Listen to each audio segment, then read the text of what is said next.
নমস্কার বন্ধুরা। অনেক তো হলো পাটিসাপটা, দুধ পুলি। চলুন না এবার একটু ভিন্ন স্বাদের পিঠে বানাই। আজ আমি আপনাদের জন্য নিয়ে চলে এসেছি মুগশলা পিঠে। অত্যন্ত লোভনীয় এই মুগশলা করার জন্য প্রথমেই প্যানে নিয়ে নিতে হবে 1 বাটি সুজি। তারপর খুবই সামান্য করে হালকা নাড়িয়ে নিতে হবে, খুব বেশি না, অল্প নাড়িয়ে ভাজা ভাজা করে নিতে হবে।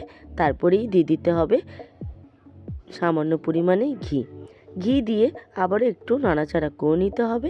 ঘিটা গলে যাওয়া পর্যন্ত আমি নাড়াচাড়া করে নিলাম। তারপরেই দিয়ে দেব জল।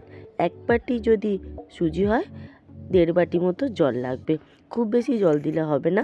1.5 বাটি মতো জল দিয়ে একটু নাড়াচাড়া করেই জলটা টেনে আসা পর্যন্ত কিন্তু নাড়াচাড়া করে একটা সুন্দর ডো বানিয়ে নিতে হবে। দেখুন নাড়াচাড়া করতে করতে কত সুন্দরভাবে জলটা টেনে যাচ্ছে। এই পর্যায়ে আরও সামান্য পরিমাণে ঘি দিয়ে দেব। ঘি দিয়ে খুব সুন্দরভাবে কিন্তু নাড়াচাড়া করে একটা সুন্দর ডো আমি তৈরি করে নিচ্ছি। অনেক রকমই পিঠে আপনারা এই শীতে করে থাকেন, কিন্তু একবার এইভাবে মুগশলা পিঠে করে দেখবেন।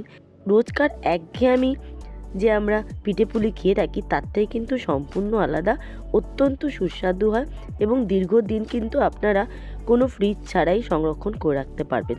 দেখুন নাড়াতে নাড়াতে কত সুন্দরভাবে একটা ডো তৈরি হয়ে গেছে। ব্যাস, আর বেশি নাড়াচাড়া করব না। এবার এই সুজির ডোটা একটা আলাদা পাত্রে নিয়ে নিচ্ছি। আমি এখানে একটা থালায় নিয়ে নিলাম। এবার একটু ঠান্ডা করে নেবো, খুব বেশি ঠান্ডা না, হাতে সহা যাবে সেরকম ঠান্ডা করে নেবো। এই পর্যায়ে সামান্য পরিমাণে ঘি দিয়ে দিচ্ছি, তাতে পরে খুব সুন্দরভাবে কিন্তু ডোটা তৈরি হবে। আমি এখানে 3 থেকে 4 টুকরো ডো করে নিচ্ছি। আপনারা যদি সুজির পরিমাণ কম নেন তাহলে ডোর পরিমাণও কম হবে, সেই অনুযায়ী আপনারা করবেন। দেখুন এখানে ছোট ছোট করে 4টে আমি ডো বানিয়ে নিলাম। এবার এই ডোগুলো বেলনা পিঁড়িতে বেলে নেব। খুব বেশি কিন্তু চাপ দেবো না, হালকা করে চাপ দিয়ে, ঠিক যেমন রুটি বেলা হয় সেভাবে চাপ দিয়ে দিয়ে বেলে নেব। দরকারে বেলনা ছাড়াই কিন্তু হাতের সাহায্যে প্রেসার দিয়ে দিয়ে হালকা করে চারদিকে বিছিয়ে দেবো। দেখুন খুব বেশি কিন্তু নরম হবে না, একদম পাতলা হবে না, একটু মোটা থাকবে। এরপর একটা গ্লাসের সাহায্যে আমি এখানে ছোট ছোট টুকরো করে নিচ্ছি। আপনারা চাইলে ছোট ছোট লেচির আকারে গড়েও কিন্তু ছোট ছোট করে হাতের সাহায্যে গোল শেপ দিয়ে দিতে পারেন। দেখুন এখানে আমার 4টে কিন্তু তৈরি হয়ে গেছে। এবার বাকি সুজিটা সরিয়ে দেবো। বাকি সুজিগুলো দিয়ে আবার আমি পরে এইভাবে গোল গোল শেপ দিয়ে দেবো। দেখুন বেশ সুন্দরভাবে এখানে আমার 4টে কিন্তু গোল শেপ দেওয়া হয়ে গেছে। এইভাবে বাকি সুজিগুলোরও শেপ গড়ে নিয়ে, সমস্ত সুজির শেপ গড়ে নিয়ে আমি ফিরে আসছি। দেখুন সমস্ত সুজির কিন্তু শেপগুলো আমার গড়া হয়ে গেছে। ঠিক এইরকম সাইজটাই আমি রেখেছি। এবার একটা আলাদা প্লেটে নিয়ে নেব 1 বাটি পরিমাণ নারকেল কোড়া, আর নিয়ে নেব সামান্য পরিমাণে চিনি।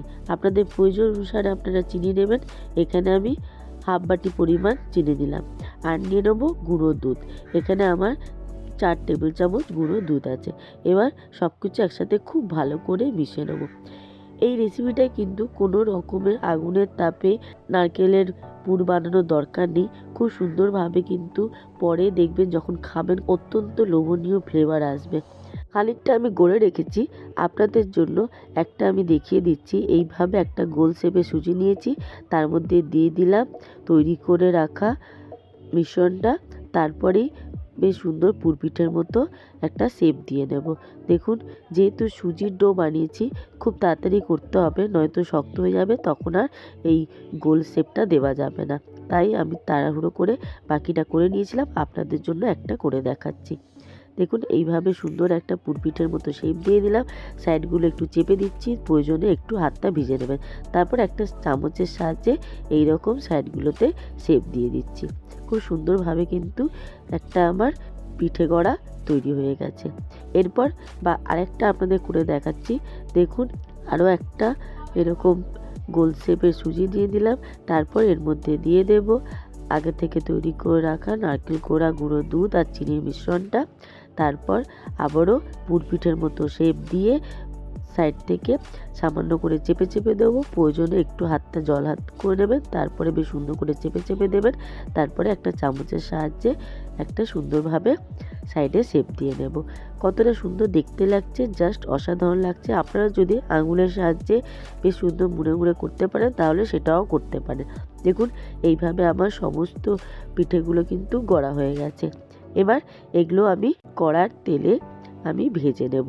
এখানে আমি সাদা তেল ব্যবহার করেছি। সাদা তেলে খুব ভালো করে লালচে করে দু পিঠ উল্টে পাল্টে ভেজে নেব। খুব বেশি নাড়াচাড়া করা যাবে না। একটা দিক যখন লালচে করে ভাজা হয়ে যাবে তখনই কিন্তু উল্টে পাল্টে অপর দিকটাও ভেজে নিতে হবে। খুব সাবধানে উল্টে অপর দিকটা কিন্তু ভেজে নিতে হবে। দেখুন হালকাভাবে খুব সাবধানে কিন্তু উল্টে পাল্টে লালচে লাল করে ভেজে নেব। আপনারা চাইলে এই ভাজা অবস্থায়ও কিন্তু খেতে পারেন, তাতেও দুর্দান্ত হয়, বেশ মুচমুচে হয়। দেখুন আমি সমস্ত পিঠেগুলো লালচে করে ভাজা হয়ে গেছে, তুলে নিচ্ছি। এইভাবেও খাওয়া যায়, তাতেও অপূর্ব সুন্দর খেতে হয়। সমস্ত পিঠেগুলো আমার ভাজা হয়ে গেল, বাকি পিঠেগুলো ভেজে নিয়ে ফিরে আসছি। সমস্ত পিঠেগুলো আমি খুব সুন্দরভাবে লালচে করে ভেজে নিয়েছি, তারপরেই ফিরে এলাম। এবারে কিন্তু এখানেই শেষ নয়, এখনও একটা প্রসেস বাকি আছে। দেখুন কতটা মুচমুচে হয়েছে আর কতটা সুন্দর লালচে রং ধরেছে। এই পর্যায়ে কিন্তু খেতে বেশ সুন্দর লাগে আর একটা সুন্দর মুচমুচে শব্দও হচ্ছে। এরপরে আমি একটা প্যানে নিয়ে নেব সামান্য পরিমাণে জল, তাতে দিয়ে দেবো সামান্য পরিমাণে চিনি। আপনারা মিষ্টিটা যেরকম খাবেন সেরকম চিনি দেবেন। আমি 1 বাটি জলে 1 বাটি চিনি নিয়েছি। এবার একটা সুন্দর মিশ্রণ তৈরি করে নেব। চিনিটা পাক ধরিয়ে নেব, খুব বেশি কিন্তু চিনিটা গাঢ় করব না, কারণ এর মধ্যে পিঠেগুলো দিয়ে নাড়াচাড়া করতে হবে। তাই খুব বেশি চিট ধরা পর্যন্ত অপেক্ষা করব না, তার আগে পর্যন্ত চিনিটা গলে যাওয়া পর্যন্তই অপেক্ষা করব। চিনিটা গলে গেলে দিয়ে দেব এলাচ। এখানে আমি 2খানা এলাচ ফাটিয়ে দিয়ে দিচ্ছি। আপনাদের প্রয়োজন অনুসারে আপনারা দেবেন। 2খানা এলাচ ফাটিয়ে দিয়ে দিলাম আর চিনিটা খুব সুন্দরভাবে কিন্তু গলেও গেছে আর বেশ সুন্দর একটা থিকনেসও চলে এসেছে। এই পর্যায়ে দিয়ে দেবো আগে থেকে ভেজে রাখা পিঠেগুলো।